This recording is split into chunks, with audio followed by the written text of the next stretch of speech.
स्वागत है आप सभी का हमारे 2 मिनट कॉन्सेप्ट सीरीज में। मेरा नाम शुभम कुशवाहा है। आज हम कार्ल मार्क्स की दूसरी शब्दावली को देखते हैं। दूसरी शब्दावली है क्लास कॉन्फ्लिक्ट या वर्ग संघर्ष। कार्ल मार्क्स कहते हैं कि समाज में जैसे जैसे पूंजीवाद बढ़ता जाता है, 2 वर्गों का जन्म होता है। 2 वर्ग कौन कौन से? एक पूंजीपति वर्ग और दूसरा वंचित वर्ग। पूंजीपति वर्ग के पास अपने साधन हैं, अपने उत्पादन की शक्तियां हैं, उसके पास अपनी ज़मीनें हैं, अपनी पूंजी है, अपनी फैक्ट्रियां हैं, लेकिन वंचित वर्ग के पास कुछ नहीं है।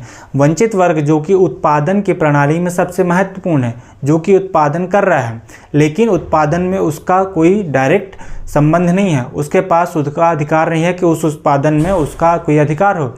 कार्ल मार्क्स कहते हैं कि जब ये शोषण समय समय पर लगातार बढ़ता जाता है, तो हैव्स नॉट वर्ग के पास, वंचित वर्ग में एक क्लास कॉन्शियसनेस आती है, एक वर्ग चेतना आती है, और वर्ग चेतना जैसे जैसे बढ़ती जाएगी, संघर्ष बढ़ता जाएगा।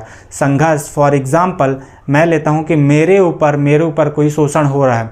एक समय तक एक समाज शोषण को सहता है, लेकिन जैसे ही उस समाज में जागरूकता आती है, जब मेरे अंदर जागरूकता आएगी, तो मैं गलत चीज़ का क्या करूँगा? विरोध करने लगूँगा।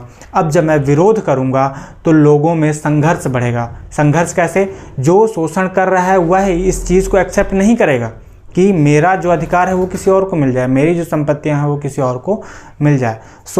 कार्ल मार्क्स कहते हैं कि जब पूंजीपति वर्ग या स्वामी वर्ग और वंचित वर्ग के बीच जब संघर्ष आता है, उत्पादन की प्रणाली को लेकर संघर्ष आता है, जब हैव्स नॉट वर्ग कहता है कि जब मेहनत मैं कर रहा हूं तो उत्पादन में डायरेक्ट संबंध किसका होना चाहिए? मेरा होना चाहिए, मेरा अधिकार होना चाहिए।